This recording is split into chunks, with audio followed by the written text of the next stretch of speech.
How's your ankle, Isabel? I know it's been a couple of weeks off of the running. Yeah, unfortunately picked up an injury early in pre-season, but been back running for a couple of weeks and into full training, so all ready and cleared to go for Sunday. What have you noticed coming back into training? Have you been blowing a little bit harder than you'd like to be blowing this close to the season? Yeah, a little bit, but I've been running pretty consistently with the rehab group, so not too bad, but there's always that game element that's a little bit different, but feeling really confident and excited for Sunday. So do you think come this weekend you'll say to Stens play me 90, or he'll say maybe an hour's only best for you? How do you think it's going to play out? Yeah, I think I'll give it everything I've got for as long as I can, and if Stens wants me to keep playing, I'll keep running until I physically can't anymore. So yeah, we'll see how we go. You never know in a game, sometimes you feel great and sometimes not so good. Speaking about expectations going a little bit better than last year, what about for you as the captain? You're sort of no longer picking up a team and saying, hey, we can surprise a few here. You're trying to motivate them to be the best. How does that change things for you? I think a mindset change a little bit. You know, we're not now just the underdogs that could maybe upset teams. We're kind of the teams that are meant to win. So there's a bit of a mindset change, but all of the girls want to win every game. You can see it at training.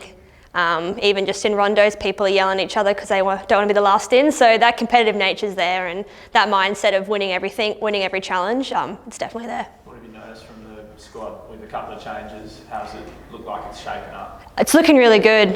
We're really fortunate that most of our players were here early on in our very short pre-season, which is a change for us. Normally we bring them in after round one, so that's really awesome. We've had a couple of consistent games against some boys teams, which I think has really helped gel the team.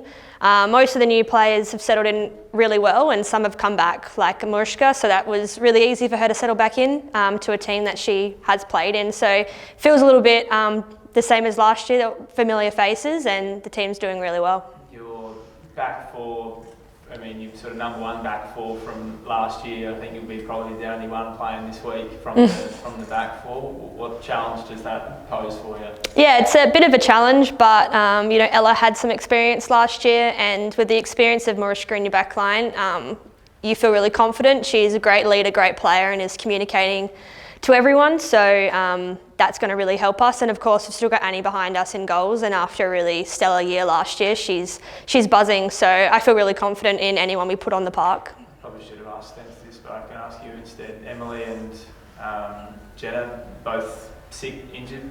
Yeah, they're not going to be, unfortunately they're not going to be available, but we're lucky enough that we have the depth in our team to fill those positions. Obviously both two really good players, but we want to make sure they're good for the rest of the season. I believe she was very close to being selected this week. Just didn't want to push the injury, so we're hoping that she'll be ready to go next week. Easy, it's a massive season as well. You've got things like the Pride Cup happening, and then you've got the Women's World Cup, of course, at the end. What are your thoughts on that as well, and does that change your own mindset or some of your teammates as well going into the season? Yeah, I think for any Australian girl on our team, they think about the World Cup, they think about that opportunity to play. For me personally, my mindset is just on winning every single game. For United, I think we're in a position where if we don't win it, we'll be all disappointed. So that's the mindset that we have. Obviously with the World Cup, there's some excitement about women's football around Australia and around Adelaide. So I'm really hoping that brings some fans out and brings some excitement out to our games as well. And you played with a couple of players who the club's signed for this season as well, locally this year as well. Katie Bowler, Zoe Tolman. How do you think they're going to go? What are you feeling about them in terms of playing time and stuff as well for this season? Yeah, they are looking great at training. Both really exciting players. They had a great NPL season, and I'm really excited for them to come on the field and show what they can do. Even the other scholarship players, Sasha and Millsy, obviously Millsy played last year, but they're buzzing and they're great in our midfield. And when you think scholarships, you don't think much, but doesn't matter if they're scholarship or full contracted, they're going to come on and really show what they can do, and I think surprise a lot of teams. And Stan's touched on it, but the expectations, very much sky high, very much just trying to win every single game. Yeah, absolutely. I think that's been our mentality for the last couple of years. Obviously paid off last year with the finals, but like Stens mentioned, we kind of finished last year with a bit of a bittersweet feeling. We're happy we made finals, but that wasn't enough for us. So that's what we're looking for this year, just to keep doing better and better.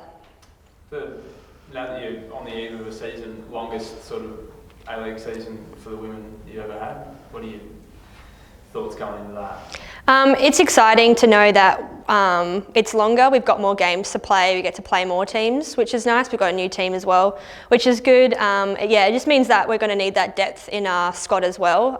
Like Sent said, we only have 17 contracted, so it's a pretty small amount of players. So we're going to really rely on our scholarships and the depth of our bench this year. Do you feel like you're in an era where you can feel women's football changing constantly all the time in Australia? Yeah, definitely, especially over the last couple of years. It's improving every year, this year with the extension and then the plans for next year to extend even longer.